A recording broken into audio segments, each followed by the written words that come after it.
John here from the Dobbers, and welcome to Shim-Line Saturdays. We are now going into week 7 of Shim-Line Saturdays, where we have again 2 more competitors ready to see if they can make it to round 3. So let's jump straight on into it. We first have up Enchanted Weapon Attack.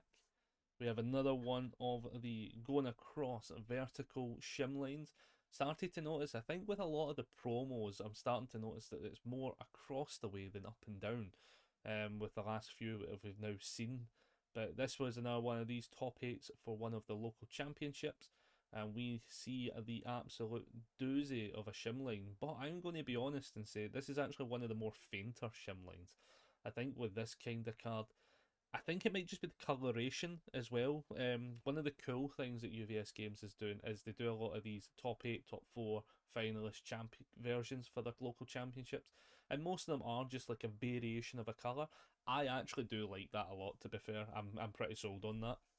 For the last bunch we've seen, I quite enjoy this. This was one from the Critical Role sets, and yeah, I enjoyed it a lot. As I say, I think the coloration in this one's really nice for the top 8, to be quite fair. And it kind of hides the shim a little bit, to be honest with you.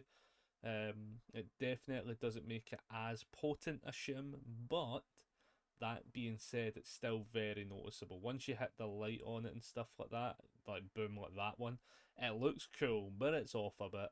You know, again, this as well, I think is going to get hit with the harsh tone of reality, which is a lot of the shims that seem to be going vertical don't seem to be right down the middle, which is really my criteria for this round as such.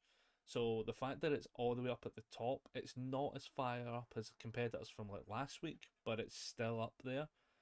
On an art front, it cuts through the hairline. It's yeah, it's noticeably cutting through the hairline, cuts through a little bit of the backdrop, even though that's a kind of like mysticky magic thing going on. It still kind of cuts through it. I'm actually going to hit this with some extra dropped points on that front, because once you see it, it is kind of in the way a little bit. Again, it's at the top as well. Oh, I think this one's going to get hit with the harsh. We're hitting it with a 1 out of 5 shim stars. I just think, honestly, like, it's a nice card, it's a cool promo, and I just think the shim's just a bit too all over the place in this front for me to kind of line it up with what the criteria is. So yeah, I'm going to hit this with a 1, sadly. I don't think it's a bad card necessarily. I just think it's the criteria for this week is just being harsh, to be quite honest. So let's see what it has to contend with this week. And it deals with another Critical Role card in the form of Peerless Footwork.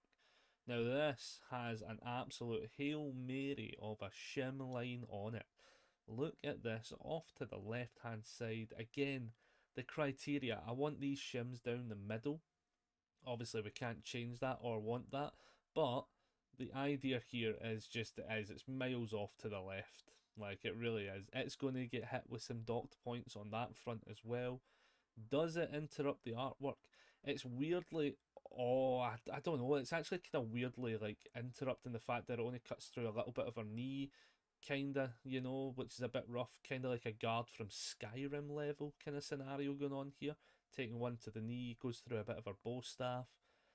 Yeah, that's a tough one. I think this does interrupt the art as well, to be fair, and I think what makes it worse is it's a really harsh shim line on the foiling for this one.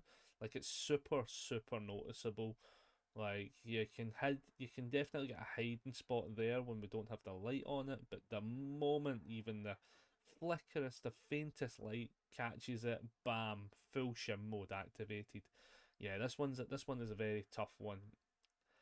What do we give this one?